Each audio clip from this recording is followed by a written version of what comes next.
Sabemos que en la Trinidad está todo perfecto. Y tú eres Dios y no te aproblemas porque no te mencionemos. Pero sí es un problema para nosotros no mencionarte.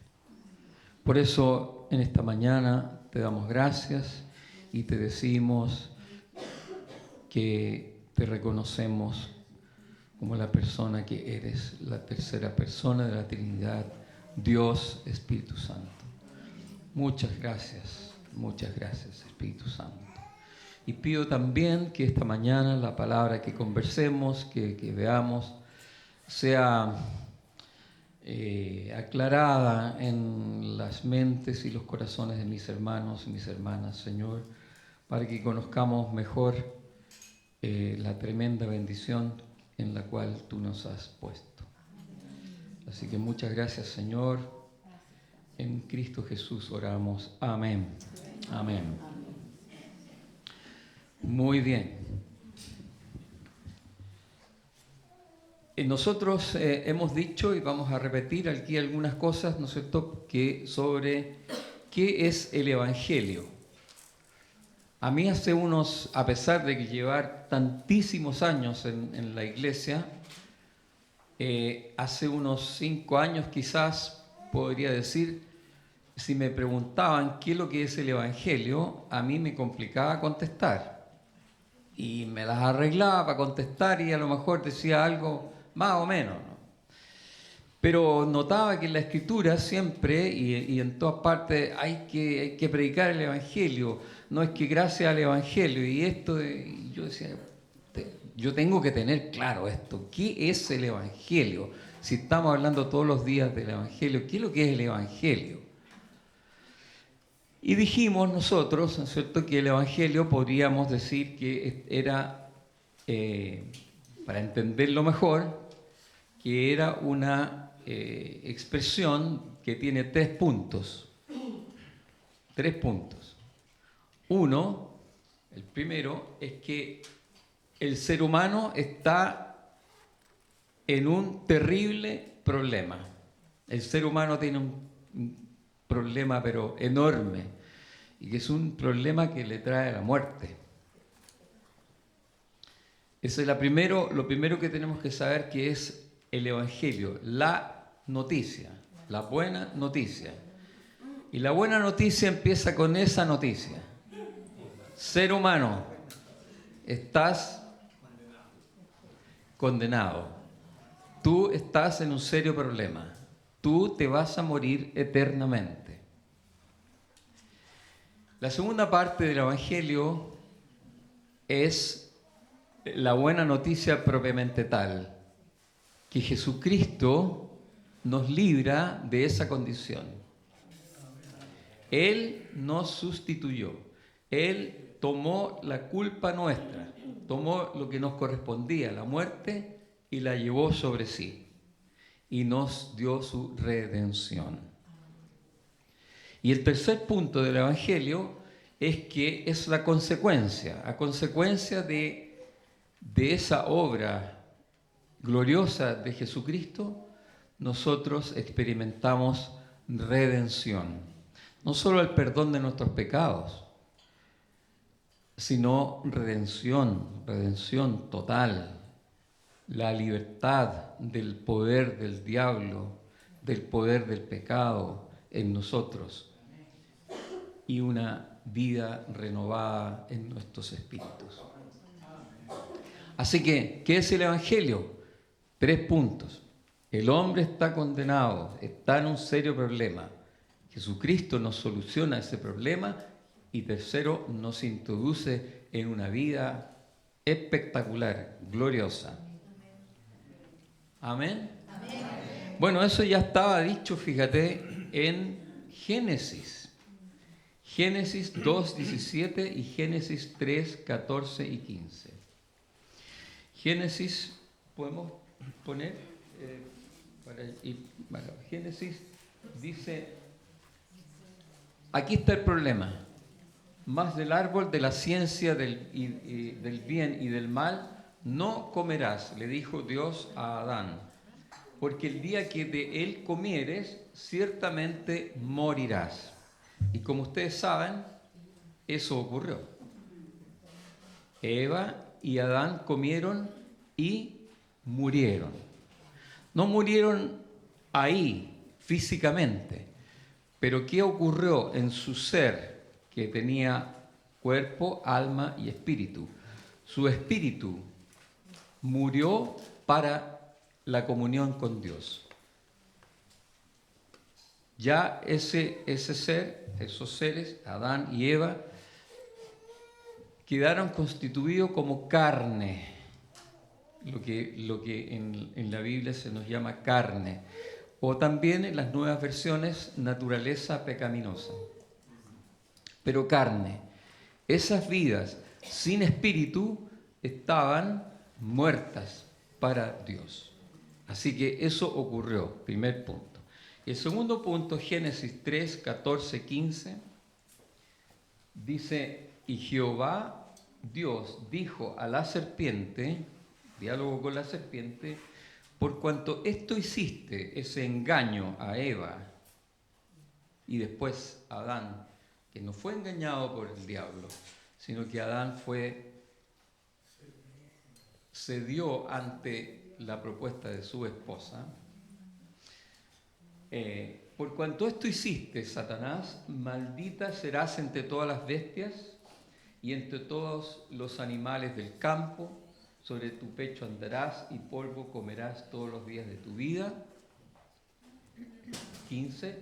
Y pondré enemistad entre ti y la mujer, y entre tu simiente y la simiente suya, la de la mujer. ¿Y cuál iba a ser esa simiente? La simiente de la mujer, Jesucristo. Esta, la simiente de la mujer, Jesucristo, te herirá en la cabeza y tú le herirás en el calcañar, vale decir, el espectáculo de la muerte de Cristo. Pero en la muerte de Cristo, que fue el daño que Satanás, permitido por el Señor, le impuso a Jesucristo, la victoria fue mayúscula, porque ahí Jesucristo le dio un golpe fatal en la cabeza a Satanás. Esta historia lleva miles de años y va a concluir con la victoria total de Jesucristo. Y nosotros estamos en eso. Aleluya. Gracias al Señor. Así que no es nuevo. Es ya el Evangelio, ya partió anunciándose en Génesis. Y después se va a ir anunciando, ¿no es cierto?, en los libros proféticos, en la Torá, ¿no es cierto?, en libros, los profetas, los salmos, etc. Bueno, nosotros estamos en el estudio de Romanos. Vamos ahora a tocar unos 5 versículos de Romanos capítulo 5. Pero me voy a dar el tiempo, ya que son poquitos versículos, esos 5, me voy a dar el tiempo para hacer un resumen quizás, ¿no es cierto? Nosotros en estos primeros 8 capítulos de Romanos, nosotros vamos a entrar en el quinto, Pablo nos estaba exponiendo el Evangelio. Él está exponiendo el Evangelio, nos está diciendo en los primeros capítulos que nosotros hemos sido, él ha demostrado, después de su introducción, él ha demostrado que el ser humano está condenado, está destituido de la gloria de Dios. Capítulo desde el 1.16 al 3.20. Él ha expuesto esta necesidad de ser justificado, porque todos los hombres están bajo condenación, bajo la ira de Dios, están destituidos de la gloria de Dios, de la comunión con Dios. Siguiendo, en el capítulo 3, desde el 21 y siguientes, hasta terminar, Pablo nos expone ya la redención que Cristo efectuó. Vamos a ir ahí, no lo voy a leer, pero ustedes pueden, que ya lo hemos visto, pero entonces 3 desde el 21, después que Pablo ha expuesto todo esto, dice, pero ahora, sin la mediación de la ley, se ha manifestado la justicia de Dios, de la que dan testimonio la ley y los profetas. En el 25 dice, Dios lo ofreció a Jesucristo, su Hijo, como un sacrificio de expiación que se recibe por la fe en su sangre para así demostrar su justicia. Entonces, en este pasaje, en ese capítulo, Pablo nos está exponiendo que el problema del ser humano está siendo resuelto por una amorosa y bendita venida de Jesucristo a morir por nosotros, para justificarnos. En el capítulo 4, que se tocaron en los 2 domingos anteriores, aquí voy a tomarme un poquito más de tiempo, en el capítulo 4, Pablo nos enseña a través de la vida de Abraham, él nos enseña cuál es el tipo de fe. Él no está haciendo hincapié en las promesas necesariamente que se le dieron a Abraham, sino que lo que él está queriendo hacer es mostrarnos cuál es el tipo de fe que salva.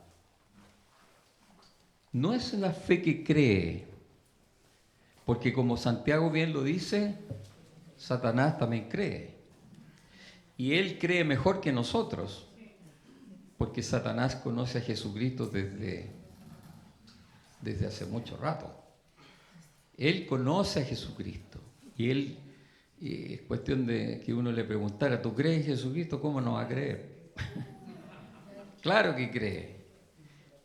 Pero ¿qué pasa? Que él no se sujeta, no obedece. Y entonces en el capítulo 4 de Romanos, Pablo entonces nos enseña cuál es ese tipo de fe que salva y que justifica. Es una fe que confía plenamente, que se sujeta, que obedece y hace lo que Dios dice, aunque le parezca imposible, aunque le parezca absolutamente raro.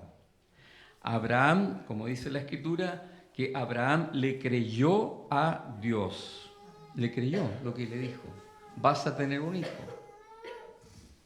Vas a tener... Qué raro era, ¿no? Que Abraham, a los 75 años, que recibió esa promesa, 75 años, y Sara tampoco parece que tenía la edad precisa para... Pero creyó, él creyó. E incluso le dijo, sal de aquí, de Ur de los Caldeos, y camina hacia allá, etc. Todo lo que Dios le dijo a Abraham, él lo creyó. Entonces, aquí Pablo nos está enseñando sobre cuál es el tipo de fe. La fe que cree y que obedece hasta la última coma. Que hay debilidades, que hay a veces como le pasó a Sara, ¿no es cierto?, que ella propuso una alternativa, Ismael.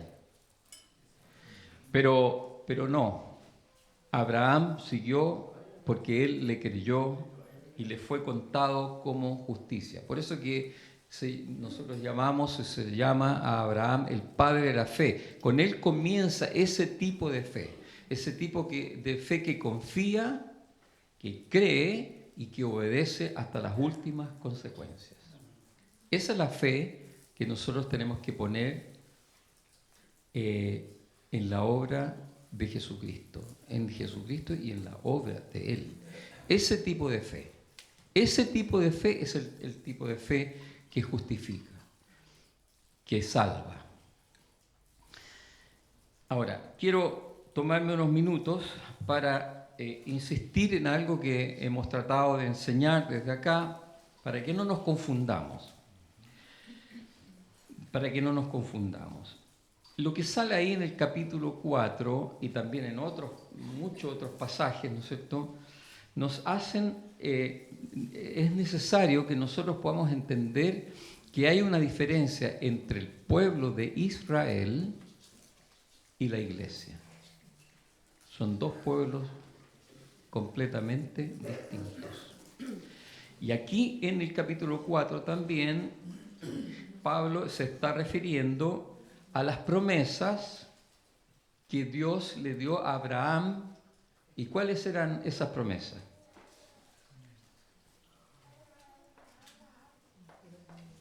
Abraham, tú vas a tener una tierra. Tú vas a tener una nación, mucha gente. Tú vas a ser famoso entre esa gente. Y de tu simiente va a salir uno que va a bendecir a todas las familias de la tierra.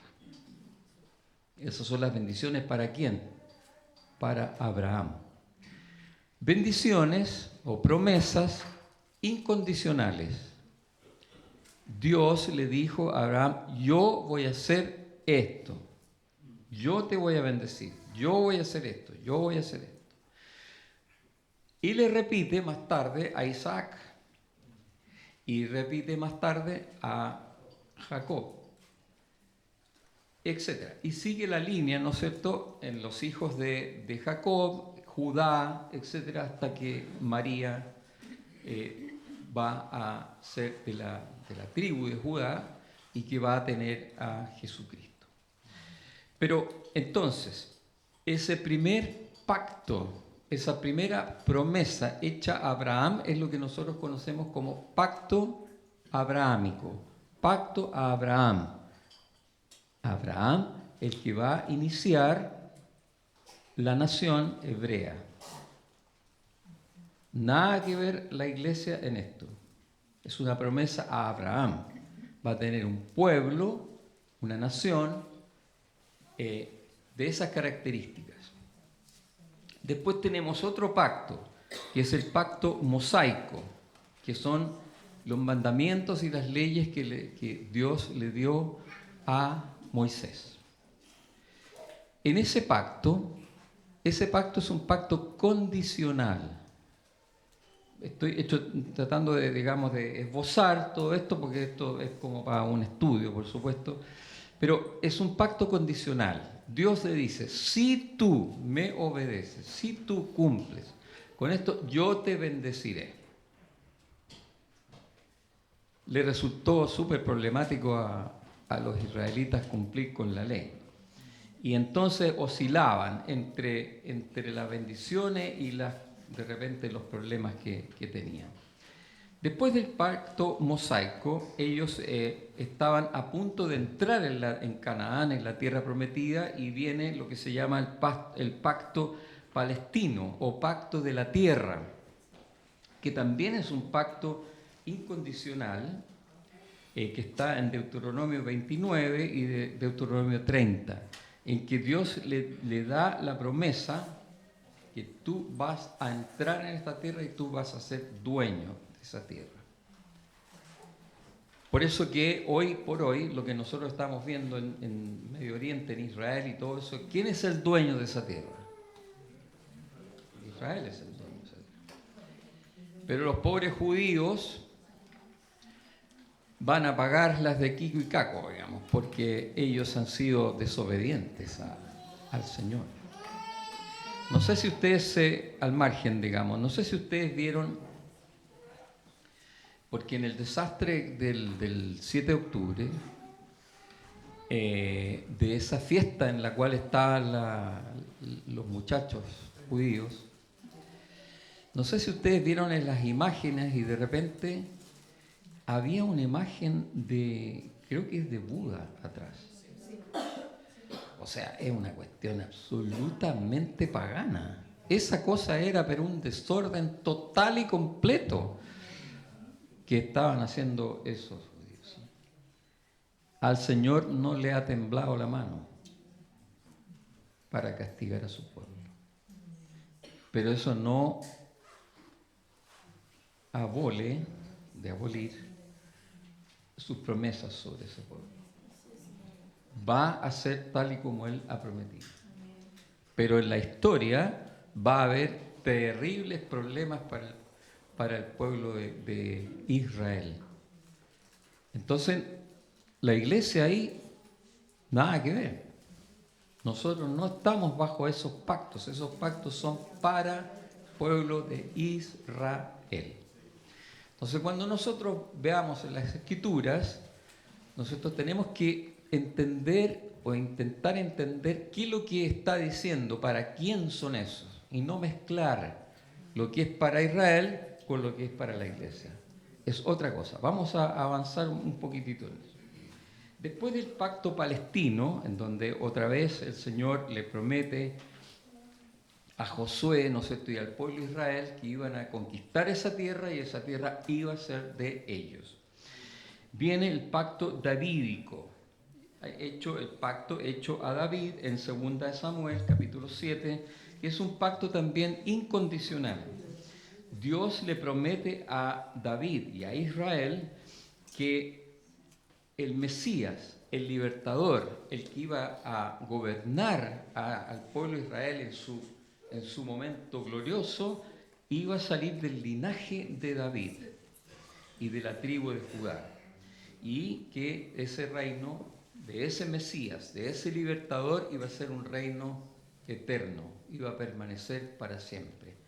Una vez más, esa promesa es hecha ¿a quién? A David de Israel. A él y a Israel, no a la iglesia. La iglesia no está mencionada en el Antiguo Testamento. Hay figuras, hay tipos de la obra de Jesucristo, etcétera, pero la iglesia como iglesia no. La iglesia aparece en el Nuevo Testamento y con un inicio, con promesas gloriosas pero distintas al pueblo de Israel. Porque nosotros estamos entonces, ¿qué es lo que nosotros tenemos que creer? Nosotros, la iglesia, ¿qué pactos vamos a creer nosotros? ¿O en qué pactos vamos a confiar nosotros? Nosotros vamos a confiar en lo que Jesús dijo y lo que los apóstoles dijeron. ¿Cuál? El nuevo pacto. El nuevo pacto. Es en ese pacto el que nosotros tenemos que poner la fe, la confianza. Esa confianza, esa fe que Abraham tuvo para las promesas que Dios le dio a él, ese mismo tipo de fe es la que nosotros tenemos que poner, ¿pero en qué?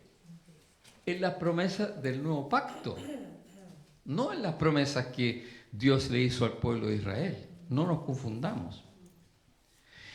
En los evangelios de Mateo, Marcos y Lucas aparece el relato de las conversaciones que tiene Jesucristo con sus discípulos respecto a cuándo serán los tiempos finales. Es una conversación entre judíos.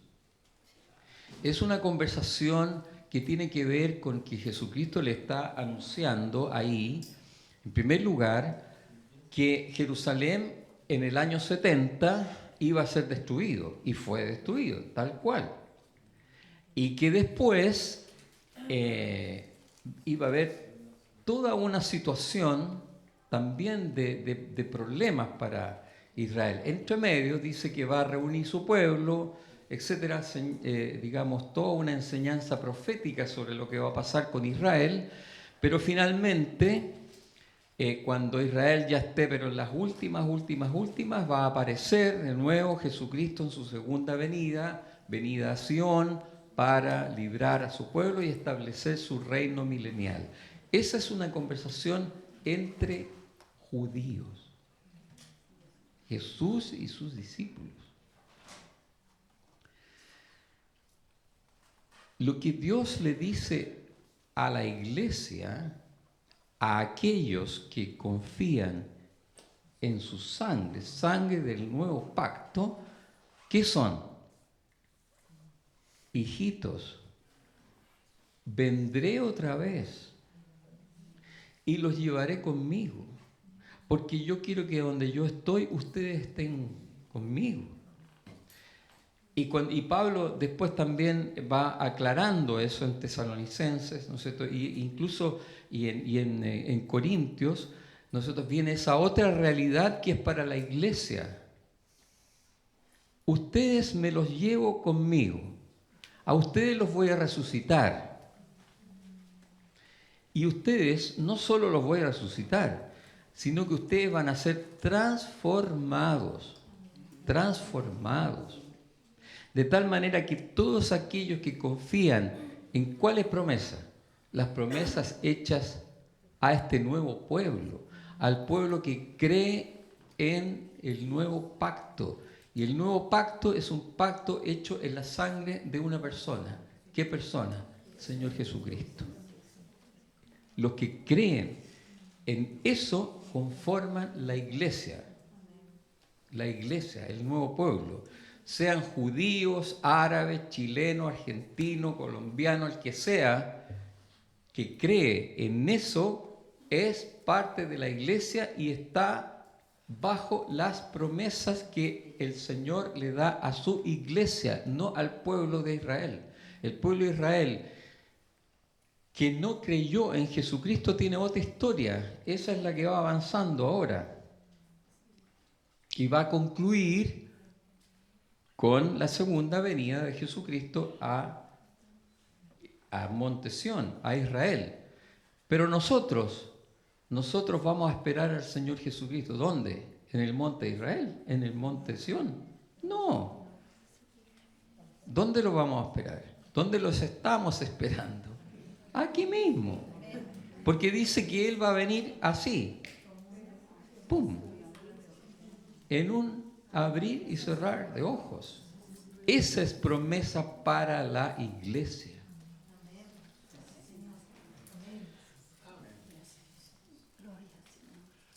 Entonces, para que nosotros no nos confundamos. Y fíjate que dice aquí, para que pasemos a... Porque dice en el capítulo 4, que, como decía, le está diciendo a Abraham, o sea, ¿cuál es la fe que Abraham tuvo? Una fe que cree, que se sujeta, que confía y hasta las últimas consecuencias, ¿verdad? Y dice, y no solamente con respecto a él se escribió, a Abraham se escribió, que le fue contada, sino también con respecto a nosotros, a quienes ha de ser contada esa fe, esa confianza. Esto es, a los que creemos en el que levantó de los muertos a Jesús, Señor nuestro, el cual fue entregado por nuestras transgresiones y resucitado para nuestra justificación. O sea, aquí nos está diciendo al final del capítulo 4 que nosotros somos justificados por la fe. ¿Cuál fe? La misma que tenía Abraham, pero nuestra fe está colocada ¿en qué? Creemos en el que levantó de los muertos a Jesús, Señor nuestro, el cual fue entregado por nuestras transgresiones y resucitado para nuestra justificación. Jesús en Lucas 22, 20, él dice, esta es la sangre del nuevo pacto, o este es el nuevo pacto hecho en mi sangre. Este es el nuevo pacto. Esta es la nueva promesa. En eso nosotros tenemos.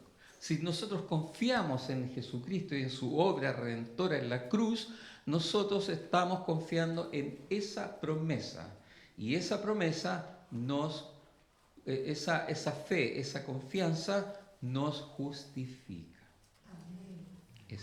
Entonces somos justificados por la fe que colocamos en ese acto, en esa gracia, en eso que Dios nos dio a Jesucristo el Señor. No por ninguna obra, sino nosotros colocamos nuestra confianza, nuestra fe en la gracia que Dios nos ha dado en la persona de Jesucristo y en su muerte en la cruz. ¿Está claro más o menos o no? Ya, qué bueno. Fíjate que Juan 3:16, Juan 3:16 es una tremenda promesa. Es una tremenda promesa. Dice, porque de tal manera amó Dios al mundo, te prometo, yo te prometo, dice el Señor, que todo aquel que cree en Él no se va a perder, sino que va a tener vida eterna. Es una promesa. Esa promesa nos constituye en el nuevo pueblo, nos constituye en la iglesia. Y sobre la iglesia están todas esas otras promesas. Podemos entender nosotros entonces que una cosa es el pueblo de Israel, con su inicio en Abraham, su conclusión en la segunda venida de Jesucristo para comenzar su reino milenial, y otra cosa es la iglesia que comienza ¿cuándo? En Hechos 2, con Pentecostés, y termina cuando sea la iglesia alzada a los cielos para estar con el Señor donde Él quiere que nosotros estemos. Dos historias, comienzos distintos, historias distintas, finales distintos. Amén. Amén. Aleluya. Amén. Bueno, la justificación. Entonces, por eso Pablo dice en el capítulo 5, dice entonces, justificados, porque ya lo venía diciendo, entonces están justificados, ¿no es cierto? Por la fe, justificados pues, por la fe tenemos paz para con Dios. Justificados, es un hecho, queridos, es un hecho. Si tú has confiado, creído, como la fe de Abraham, con la fe de Abraham, el padre de la fe, con esa misma fe, pero en este otro hecho, no en las promesas que dijimos, sino en este otro hecho, si tú has creído en eso, tú estás justificado, tú estás aprobado para relacionarte con Dios, tú estás reconciliado con Dios, es un hecho. Es un hecho que no depende de ti, sino que es un hecho que Dios lo ha propuesto y nosotros lo tomamos por la fe. No tenemos nada más que hacer. Incluso si es que nosotros le quisiéramos poner algunas otras cosas de obra o de lo que sea, de sacrificio personal, no es que nos sirve para nada, sino que incluso llega a ser pecado, porque ¿cómo le podemos agregar algo a la perfecta obra de Jesucristo? Nada. No tenemos que hacer nada. Nosotros tenemos que creer y actuar en consecuencia, eso sí.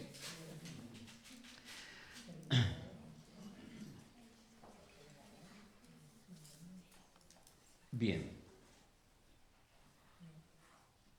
Bueno, entonces eso en el capítulo 5 entonces nos dice que nosotros estamos justificados, es un hecho, pues que tomamos por la fe, entonces nosotros tenemos paz para con Dios, entramos en la gracia, también tenemos entrada entrada por la fe a esta gracia en la cual estamos firmes y nos gloriamos en la esperanza de la gloria de Dios. Y no solo esto, sino que también nos gloriamos en las tribulaciones, sabiendo que la tribulación produce paciencia, y la paciencia prueba, y la prueba esperanza, y la esperanza no avergüenza, porque el amor de Dios ha sido derramado en nuestros corazones por el Espíritu Santo que se nos ha dado.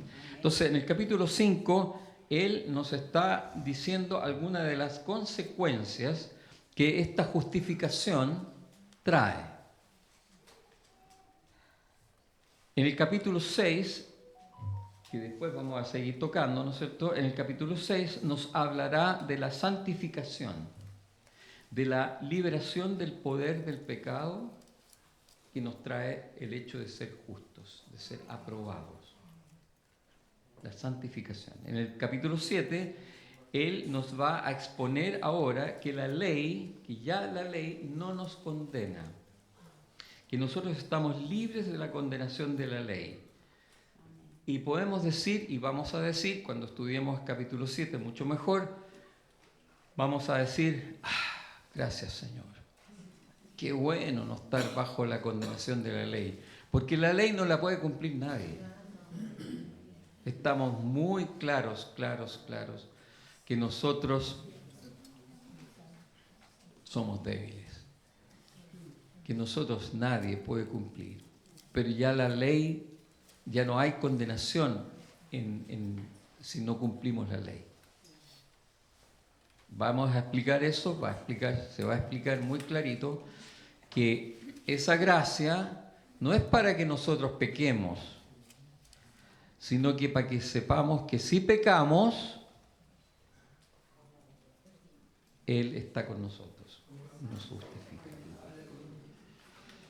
Bueno, eso es bien especial y delicado que ya se va a tocar en su momento. Y en el capítulo 8 expone una verdad también gloriosa, y esa es que el Espíritu Santo, Dios Espíritu Santo, viene a habitar en el creyente para que ande en el Espíritu, en esta nueva realidad de vida, en esta nueva naturaleza que nos ha sido conferida por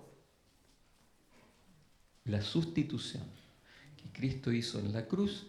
A nosotros Él llevó nuestro pecado, Él llevó nuestra muerte en sí y nos impartió la vida, nos impartió un espíritu vivificado. Y más encima, como hemos dicho, no solamente vivificó nuestro espíritu, sino que vino el Espíritu Santo a instalarse dentro de nosotros. Qué tremendo. Amén. Bueno, revisemos rápidamente, que nos quedan unos minutitos. En el capítulo 5 dice que nosotros tenemos paz para con Dios. ¿De qué paz está hablando aquí? De una paz objetiva. Quiero solamente mencionar esto. Es una paz objetiva, no es solamente subjetiva, la que uno puede experimentar dentro de uno. Claro que hay una paz que es subjetiva. Cuando estoy bien con el Señor, cuando entiendo que he sido justificado, estoy en paz. Hay una paz, hay una dulce calma en mi alma.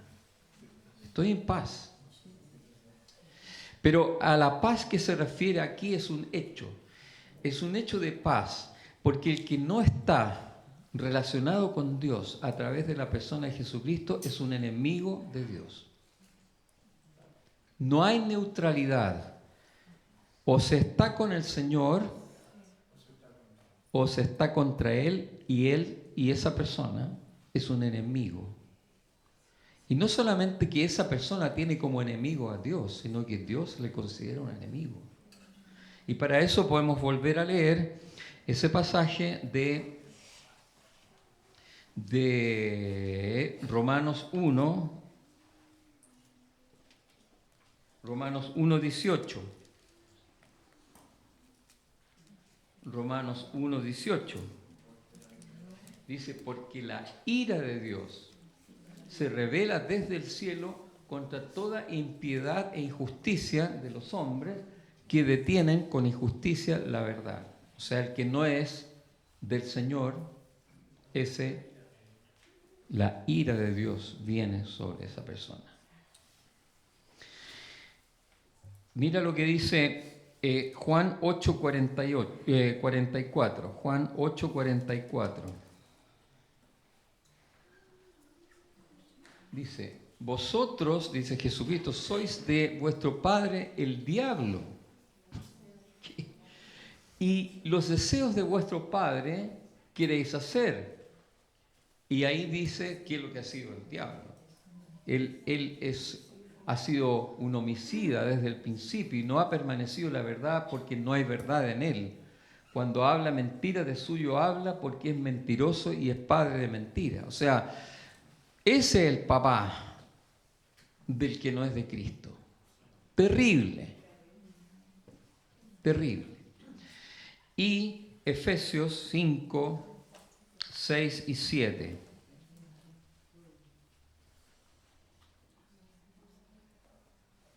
Nadie os engañe con palabras vanas, porque por estas cosas viene la ira de Dios sobre los hijos de desobediencia. Y nadie se las dé de filósofo y de que trate de empatar la situación. No caigamos en eso, es muy claro. O con el Señor Jesucristo o bajo la ira de Dios. Entonces nosotros, aquí Pablo nos dice que nosotros estamos justificados por la fe que hemos puesto en la obra de Jesucristo. Y por eso que nosotros podemos experimentar la paz de Dios objetivamente. Estamos en paz con Dios. Dios está en paz con nosotros. Porque Él nos está mirando a través de Jesucristo. A través de su Hijo. Porque su Hijo es lo importante para Él.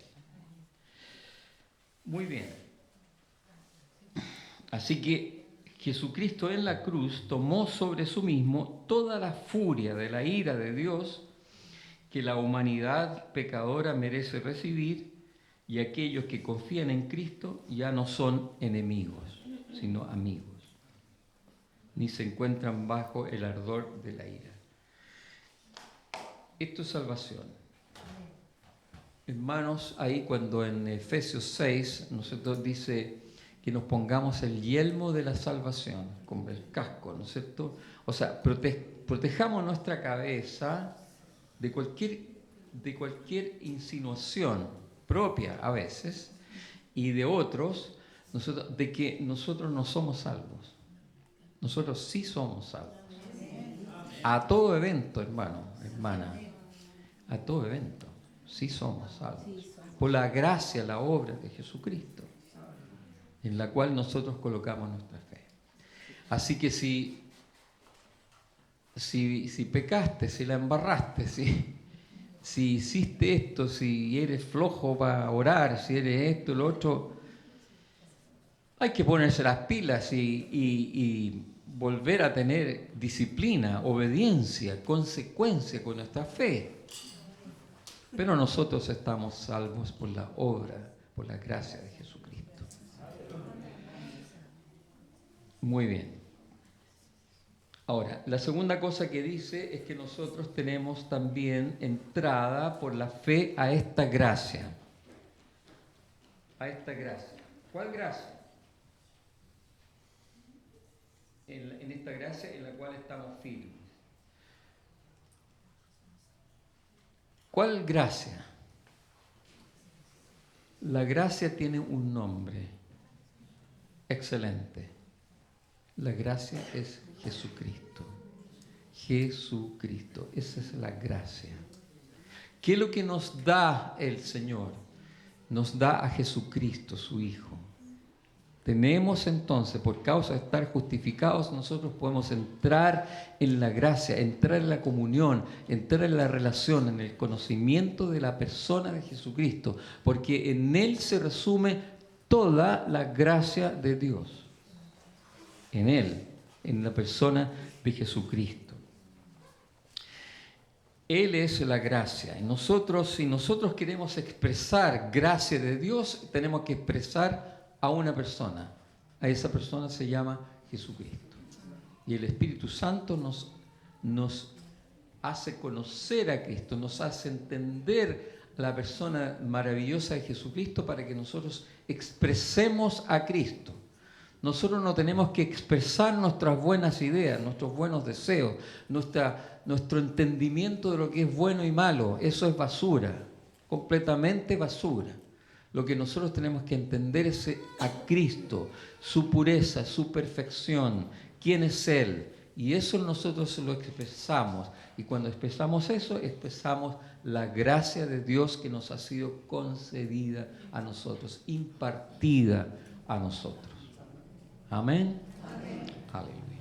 Así que cuando entramos por la fe en esta gracia, lo que está diciendo Pablo es que nosotros entramos en la comunión con Jesucristo. Y dice también que nosotros nos alegramos, nos gloriamos, dice este término en la Reina Valera, nosotros que es la alegría, una alegría exultante.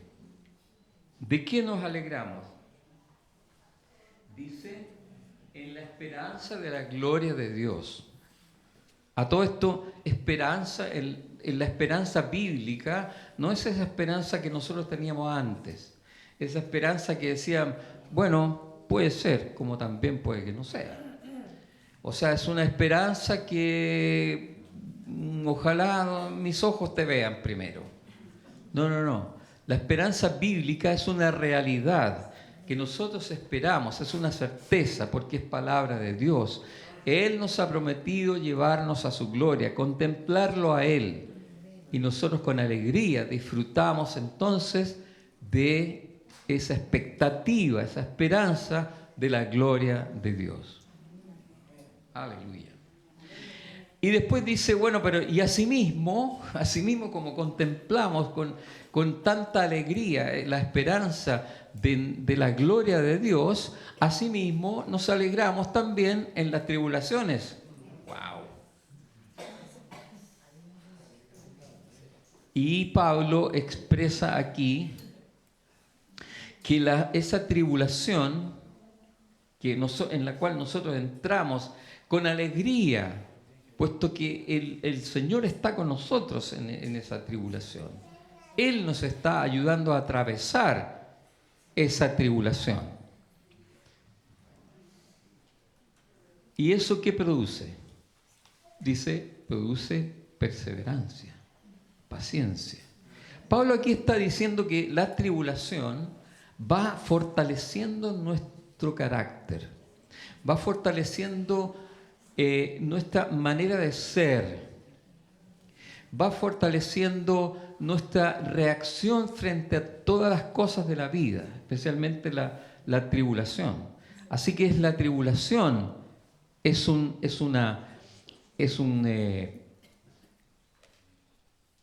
eje, es una máquina de forzar el carácter, de formar el carácter. Porque entrar en la tribulación, en la compañía del Señor, hace que nosotros seamos perseverantes, pacientes, insistentes en ser así como Dios dice que seamos, que experimentemos eso. No, como decía Marito el otro día, no que nosotros a la primera que no nos gusta ya estamos quejándonos. Ya estamos así como que, ay, Señor. En vez de decir, gracias Señor, gracias, veo que no me la puedo, pero contigo soy fuerte, contigo, haz tu obra en mí. Yo no obtengo nada, yo no tengo energías, yo no tengo nada, ¿de dónde voy a sacar? Pero es que contigo se produce esta alegría en la tribulación. Pero tenemos que dar el espacio, hermanos. Así que nosotros, si en la tribulación estamos viendo que estamos ahí medio apenados, medio tristes, medio frustrados, entonces decimos, no, quiero que tú, Espíritu Santo, me ayudes. Y ojo que no lo estoy diciendo como que yo ya hice la tarea, yo estoy en lo mismo, hermanos. Estamos en lo mismo. Así que él dice, para ir terminando, y que la paciencia, o sea, la tribulación produce esta paciencia, esta perseverancia, esta insistencia. Y entonces también se produce asimismo la prueba. Dice que la paciencia trae prueba. ¿Qué prueba? No, la prueba de nuestro carácter. O sea, pasas el examen. La prueba es probar si es que pasamos o no. Y al pasar, una vez más, llegamos a tener más esperanza. más esperanza. Ya viene la gloria de Dios en la cual vamos a contemplarlo y estar con Él cerquita, cerquita, cerquita. Lo miraremos cara a cara. Y esta esperanza que nosotros tenemos en la gloria de Dios dice que no avergüenza. No avergüenza. Sino que, dice el apóstol aquí, que es uno de mis versículos preferidos, dice, porque el amor de Dios ha sido derramado en nuestros corazones por el Espíritu Santo que nos fue dado. Porque nosotros vivimos todas estas cosas, la tribulación, la persistencia, la paciencia, y nosotros, nuestro carácter probado, nosotros lo podemos llegar a experimentar. ¿Por qué? Porque el amor de Dios ha sido derramado en nuestros corazones. El amor de Dios. ¿Quién es el amor de Dios? Jesucristo. El amor de Dios ha sido derramado. Nosotros tenemos que experimentar ese amor de Dios en nosotros. Y eso es el poder que nos tira para arriba, que nos alegra. Es algo objetivo, es algo que se produce, es una manifestación de Dios en nosotros. Es el amor de Dios que ha sido derramado en nosotros por el Espíritu Santo que nos ha sido dado. Hermanos queridos, hermanas queridas, Dios, el Padre, no nos regala cosas. Su gracia no es que nos regale cosas. Su gracia es un regalo de personas. Jesucristo y el Espíritu Santo. Cuando Dios dice que nos da amor, no nos da amor, no nos da paz, no nos da justicia, no nos da algo, nos da alguien, Jesucristo. Y nos da alguien que es el Espíritu Santo. Así que nosotros no recibimos dádivas de esa manera. Nosotros recibimos una impartición divina de las personas del Trino Dios en nosotros. Aleluya. Damos gracias al Señor. Qué lindo es ser parte de la iglesia. Estas son las promesas. Estos son el pacto. Estos son lo que Dios dice que son para los hijos de Él que han creído en Jesucristo y en su obra redentora en nosotros. Damos gracias al Señor. Señor, muchas gracias. Gracias, gracias por tu obra en la cruz. Gracias, Señor, gracias. Porque no solamente tú llevaste nuestros pecados, sino que tú llevaste el pecado. Nosotros no es que pecábamos, sino que éramos pecado, totalmente pecado, separados de tu gloria. Gracias porque tú llevaste nuestro pecado, tú cargaste nuestro pecado en la cruz. Y en cambio nos impartiste vida. Nosotros, Señor, en un acto voluntario de confianza, creemos en tu obra, y te damos gracias, Espíritu Santo, porque tú la haces viva, la obra de Jesucristo en nosotros. Muchas gracias, Señor. Te alabamos, te glorificamos, Señor. Amén. Gracias, Señor.